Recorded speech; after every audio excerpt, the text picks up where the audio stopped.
Yes, mga friend Lalu, mga kaibigan ko, tapos na akong nagpakulo ng aking banabati, no? So, nainom ko na rin siya.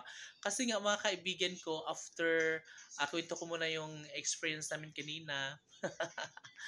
Pagkatapos namin pumunta ng Sirao Garden, mga kaibigan ko, so nagbiyahe na naman kami ulit pabalik dito sa proper ng Cebu City. And yes, around 12:30 ay nakarating kami dyan sa may SM, no, Cebu Cities. At kumain kami doon sa Vikings.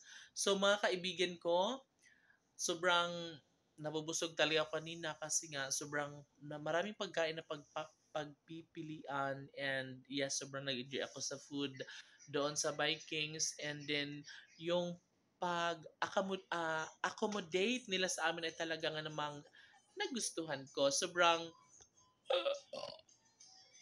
Sobrang maganda rin ang lugar nila. So, Vikings, thank you so much. At marami ang nag-enjoy sa pagkain nyo. Imagine mga kaibigan ko, um, nasa 150 kaming mga galing sa Baybay City, Leyte.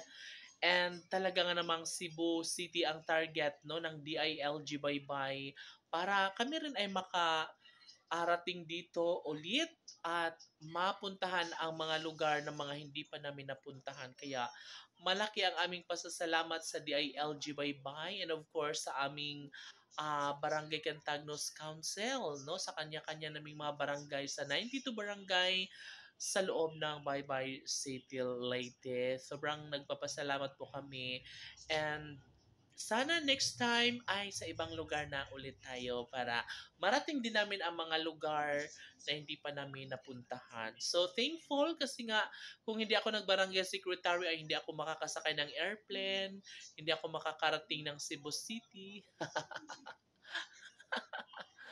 Ah, kaya thank you talaga. No, although mahirap yung trabaho as barangay secretary, pero laban pa rin dahil yes, kumikita pa rin naman. Although hindi ganun kalaki, sapat na yun para sa pambili ng bigas, pambayad ng kuryente, tubig, wifi, and of course, bigas at ulam ay makakabili na rin tayo noon. Kaya malaking bagay and thankful. Imagine mga kaibigan ko, almost 3 years na akong nagsiserve or na nagtatrabaho bilang isang barangay secretary. And although marami ang stress, no, bilang isang barangay secretary, ay eto at laban pa rin tayo ng laban. Thanks God, at of course kailangan natin mag-pray na magiging malakas tayo, na hindi tayo makakaramdam ng pagod, no, dahil